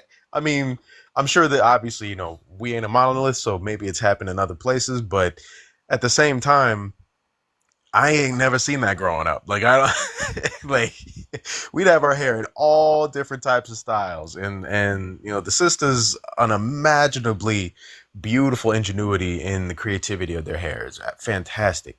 Right. But what Drake is doing, it looks like he's really trying to compensate for some shit, and you I can know, and look at very how he do his son hair. That little blonde haired boy got him his hair all corn rolled up, squeezing on his scalp. I know he be mad. Uh, but you know what? I think like with like I think it's also telling that like throughout Drake's entire life, Drake had never grown his hair like this. Not until Pusha T told him that, hey, you won't grow your hair because it won't nap enough. And it feels like a Ooh. deep insecurity, like that over there, that your whole life you ain't thought to grow out your hair. But like when another man tells you that you're insecure about the texture of your hair, you grow it out and you start doing these bizarre kind of like performative kind of hairstyles, like almost like you're performing blackness. Ah man, it's just, but I think it all boils back to he was raised by a Jewish woman out in a Jewish suburb in Canada. So Okay, careful, family. TikTok oh friendly yeah, words. can't be Yeah, saying that too ish. much. What up, Midnight Jogger? What's going on, brother? Chilling, bro. How you doing? I'm well, man. Good to hear from you. Yeah, I had to change my I don't know, who knows. But yeah, this is an interesting conversation because like when I was a kid, like 200 years ago, um in 1968, James Brown came out with Say It Loud and Black and I'm Proud. Mm. That was a trip, brother. Because Mhm. you got to realize, Motown was the name of the game. 61, 62, the Supremes, the Temptations. And then things started. When James Brown did that at the height of the Black Panther movement in 68, it was on, brother. It was on and cracking. Hard. Hard. And that's when black people knew who they were, at least from what I can tell. Mm-hmm. And as a young black child, young black teenager growing up in the 60s and the 70s, or in the 60s, 69, I was 10 years old, 13, 14, 15, 18 in the 70s. But you knew what the deal was, even though you lived in that bubble, you lived in that, in that white world, because you did. That's the way it was. It's just the way it was. We had no way of looking at anything else because we didn't have the information, really didn't have the information that we do now. Mm-hmm. But now, with the onset of, if you look at LL Cool J, if you look at Houdini, if you look at, I'm the king of rap, there is none higher, sucker MC should call me sire. If you look at that and where it's gone, mind blowing, bro. Especially East Coast rap versus West Coast rap. Tribe versus Ice Cube or NWA. They're almost two completely different genres of music, bro. Mm-hmm. Because one, Tribe, is so much more. I mean, look, I don't know if you know LA, dude. You lived in LA. You know what LA is. Mm-hmm. And what Ice Cube's talking about is relatively true. Yeah. It's that shit I lived off of Highland and Hollywood. And that it was effed up. It was just all day. And this is 1992. I got there 2 weeks before the Rodney King riots. Yeah. I And actually it was experienced racism down there. Midnight, you're in your 60s if I'm correct. yeah, I'm 64. Yeah. All right, so you're like you would be age mates with my father, and like I find like your generation fascinating, and I find your generation fascinating because your generation is the last generation to come to adulthood before the advent of hip hop. So Yeah. like my dad was raised in West Africa, and what they were listening to was high life. And funny enough, before the advent of hip hop, what they were listening to, like the youth were listening to country western actually, in West Africa. But I wanted to ask you, what was popping in the community before? What was the thing in the community, like in your experience, before the advent of hip hop kind of took over, like young, like black youth music? What was the thing? I mean, so when I was a kid, my father was listening to Thelonious Monk. He was listening to Miles Davis. That's what I grew up on to begin with. I mean, that's, I grew up with, everything black and jazz. Jimmy Smith, Cannonball Adderley, and you can go on and on and on and on. Mm-hmm. And then Motown hit, and of course the Beatles, and all that stuff. What kind of, but Motown, brother, go those ahead. artists that you named, what genre is that? So I'm ignorant to that. Jazz. It's all jazz. Okay. Jazz, yeah. Yeah, Cannonball Adderley, Jimmy Smith, Miles Davis, Just Disney go to Gillespie. YouTube and put in black jazz artists of the 50s. Um, um, you had the bebop artists, you had all of that stuff, and Coltrane. I mean, how can you, John Coltrane? Are you kidding me? So I mean, but then Motown, Marvin Gaye, the Supremes, the Temptations, Smokey Robinson and the Miracles, and so on. Martha Reed, the Vandellas, and then in the 70s you had like black exploitation was what they called it, but it was Curtis Mayfield and Isaac Hayes, but it was still highly like influential music. And then in the late 1970s came Chic, the disco era, Donna Summer, and so on.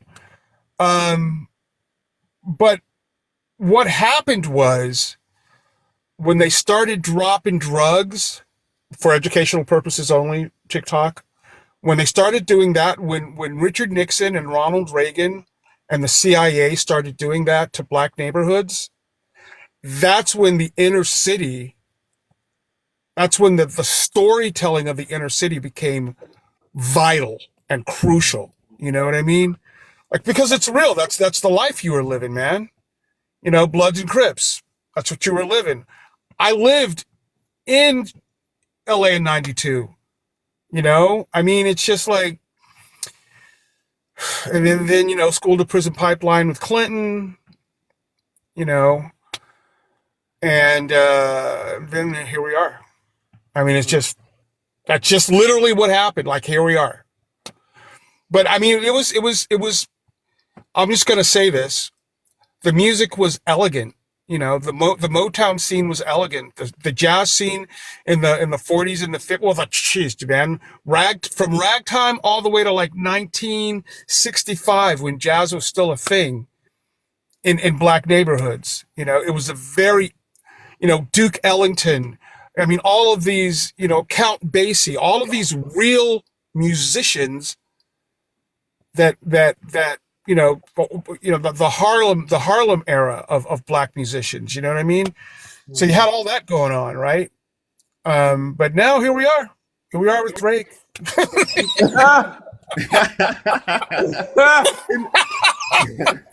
It sucks, man. It's terrible.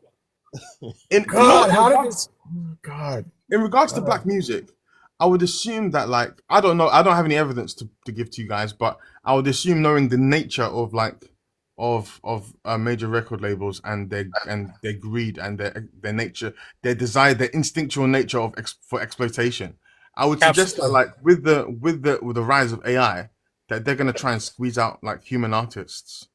I'm assuming that is on the pipeline at some point to squeeze out human artists and turn a lot of like things just completely AI.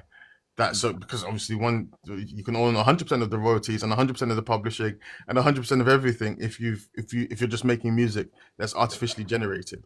At least for I think that's already going to happen. At least for like mass, like media, like real, like commercial music. Like, did you hear walking through Target, and then you will have your certain human artists that you tune into.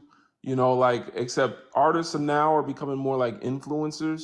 So there was a record executive that was quoted before Drake got his $400 million deal, and he said that if Drake were to go independent, that would be the end of the music industry, because he would basically be able to just drop music himself, post a album cover on Instagram and make $10 million a week.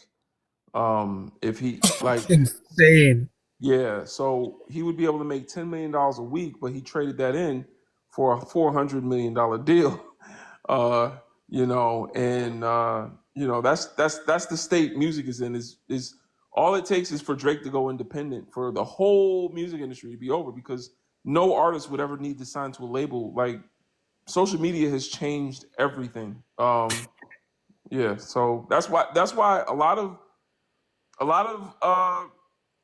musicians now that I know, like music producers, like a lot of them have started to just go more towards content creation, or if they make music, they're doing it. And if they do it as a profession, a lot of them are doing it for like movies, getting licensing. That's what Um, I'm doing. oh yeah, see, yeah. So yeah, like that's another route. But yeah, I mean, for the most part, what's the point in trying to be like rapping as a profession? What's the point? Like what's you could like look at Kai Cenat. He's a rapper, pretty much. He doesn't have to rap one bar, and he gets paid. I forgot how much, but it's like I think it was like uh, don't quote me, but I think it was like 400,000 a month. He gets off Good of grief, dude. his stream. Yeah, so what's the point? Like you could just be an influencer now. All you got to Exactly. do is if you have 5 or 6 thousand bucks, you can go into a studio, lay down tracks. Look, I'll give you a great example. I just did 4 tracks, right? It's going to cost me probably paying everybody, paying the studio. It's probably going to cost me $6,000, right? 5 or 6 thousand bucks, somewhere in there. And I am going to be able to shop this thing, like you said. I'm going to put the first single out, and it's going to be like it's going to it's going to be in Costco. It's going to be all over the place. Hmm. I'm not even going to tour. I'm not even going to put a band together. Yeah, I'm not going to do it. I'm done. I'm just going to record music and shop it, and that's it. that's it. You know, Yeah, the, pretty much. I think throughout the evolution of hip hop, that like I think we've gotten to a place where I think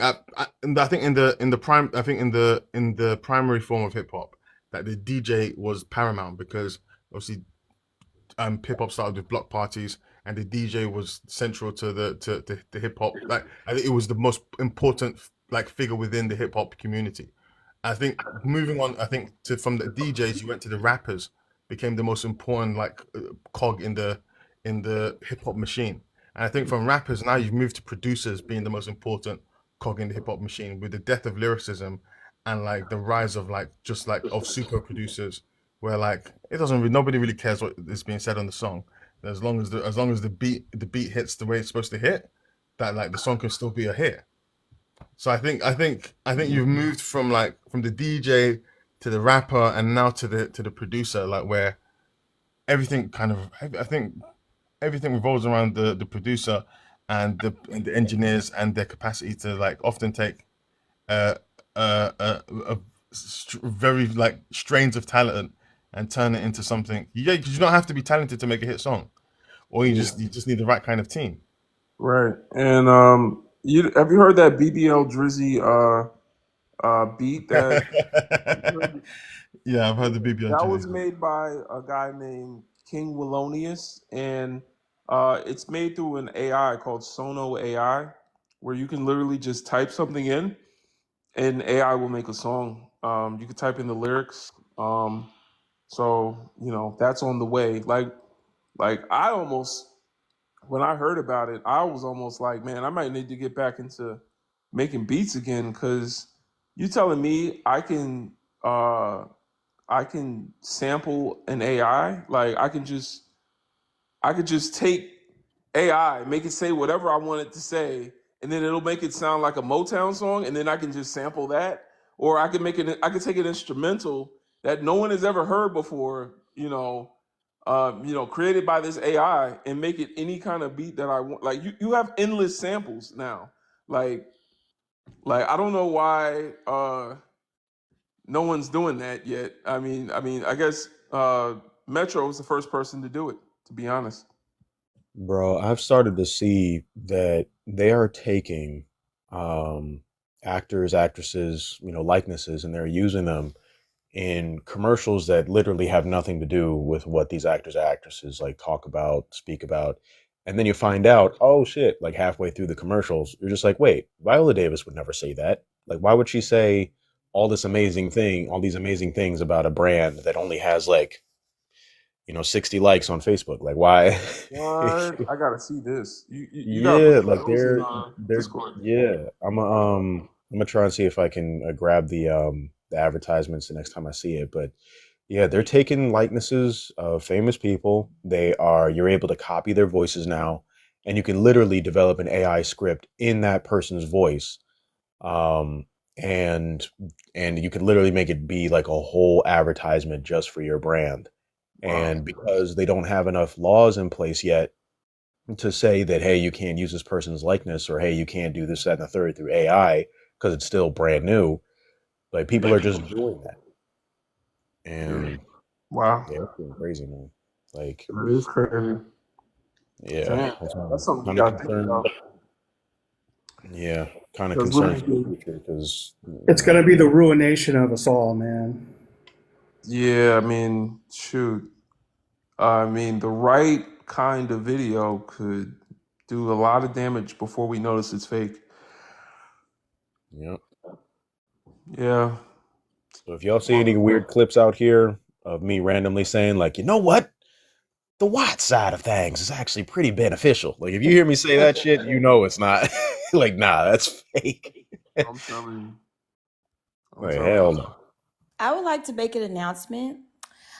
So last week, I believe, or the week prior, B1 was asked if we could obtain a wheelchair. And I would like to say that we've obtained the wheelchair and it will be delivered to the recipient, I believe, on Sunday. So shout out to Hey, B1 for that's amazing. B1. We black in building, y'all. So we definitely got the chair. We've contacted the person that wanted it, and they will be getting their wheelchair sometime this weekend. That's fire. That's fire, man. Um, much love to Sister D for executing that. That's amazing. I'm glad we can, at least have some real world effect after all this. Pics when she All this. gets it too, so we can put that on our newsletter. Absolutely, yeah. That is a great thing to put on the newsletter, yeah. So, yeah. Wow, that's amazing because that means that a real world effect is happening from all these lives and all this talking we done did on this app, man. That's that's amazing. That's first of many. First of many, I think, real world impact things. I was thinking, D, that maybe we should incorporate I'm not sure if it should be you or maybe we get we could delegate it to someone else, but have maybe sort of like a real world kind of like director or someone that can organize something tangible in real life for brothers and sisters. Like, we're trying to have as many digital resources as we can, and we host our meetings and we try to have an open space. With this all on the phone, all on the internet, like, what can we do for people in real life, man? Can we, organize an event or I don't know, maybe something else. I don't know what we could do, but I just think, yeah, maybe even if we had like ambassadors go to, help certain people out, certain things, I don't know, just certain things. We are a nonprofit, so doing that type of work would align with our mission statement, So, but that's amazing. Well, y'all, I think we can end it on a high note. I'm gonna go. I appreciate y'all coming and having this conversation with me. Peace and Um, love, brother. yes, sir. Peace and love, Black Power, and absolutely. Much love to my family in the comments. TikTok is still playing with us. I'm gonna try to come up here earlier tomorrow. I'm gonna get my hair twisted. Hopefully, my wife will do my hair. That's why I'm here looking like a voodoo doll. If you see I grew out my sides. I used to get my sides shaved off. But my Jamaican friends keep calling me a fashion dread. I'm playing, but no. Yeah, I had to.